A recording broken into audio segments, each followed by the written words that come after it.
இயேசு கிறிஸ்துவின் இனிய நாமத்தினாலே உங்கள் யாவரையும் இந்த வேலையிலும் சந்திப்பதில் மிகவும் மகிழ்ச்சி அடைகிறேன்.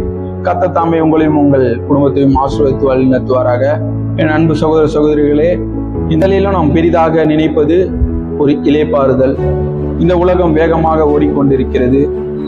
இதில் ஒரு சமாதானம், சந்தோஷம், மகிழ்ச்சி ஆகியவையை நாம் எதிர்பார்த்து ஓடுகின்ற காலமாக இருக்கிறது. ஆனால் நமக்கு வருவதெல்லாம் வருத்தங்கள், பாரங்கள் போன்ற காரங்களே தொடர்ந்து வருகிறது.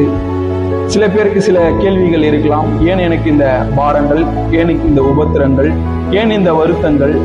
நான் இந்த வேளையிலே வருத்தமான சூழ்நிலையிலே, பாரப்படுகிற சூழ்நிலையிலே கிறிஸ்தவனாக, ஒரு மனிதனாக இந்த உலகத்தில் நான் என்ன செய்வது என்று நீங்கள் ஒருவேளை இயங்கிக் கொண்டிருக்கலாம். ஆனால் வேதத்தில் தெளிவாக சொல்கிறது, மத்தேயு 11:28, இதோ வருத்தப்பட்டு பாரம் சுமக்கிறவர்களே, நீங்கள் எல்லோரும் என்னிடத்தில் வாருங்கள், நான் உங்களுக்கு இளைப்பாறுதலை தருவேன்.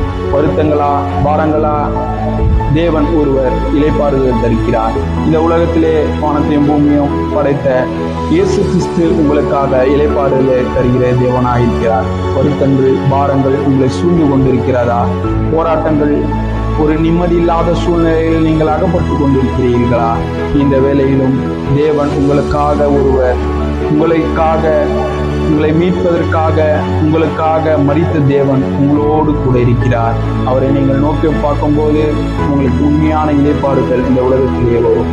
உலகத்தில் தரும் சந்தோஷம் சிறிது நேரத்தில் இருந்து அது மாயா மாறி போகும். ஒரு காணல் நீரை போல மாறி போகும். ஆனால் நேற்றும் இன்றும் என்றும் மாறாத தேவனாயிருக்கிறார். அவர் உங்களுக்கு தரும் இளைப்பாறுதல் என்பது முடிவில்லாத ஒரு இளைப்பாறுதலாக இருக்கும்.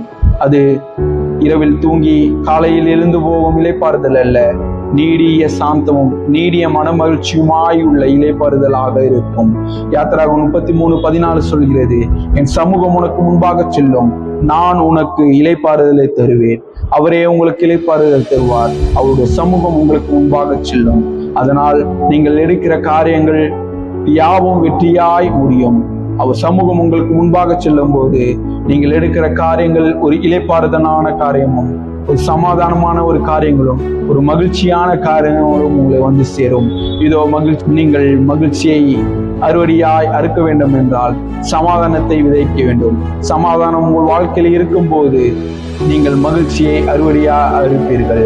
சமாதானம் எப்பொழுது வரும்? ஒரு இளைப்பாறுதல் வரும்போது. அந்த இளைப்பாறுதல் தருகிற தேவன் கர்த்தர் இயேசு கிறிஸ்து மாத்திரமே. உலகம் தரும் இளைப்பாறுதல்கள் சிற்றின்ப இளைப்பாறுதலாக இருக்கும். மனிதர்கள் உங்களை தேற்றலாம்.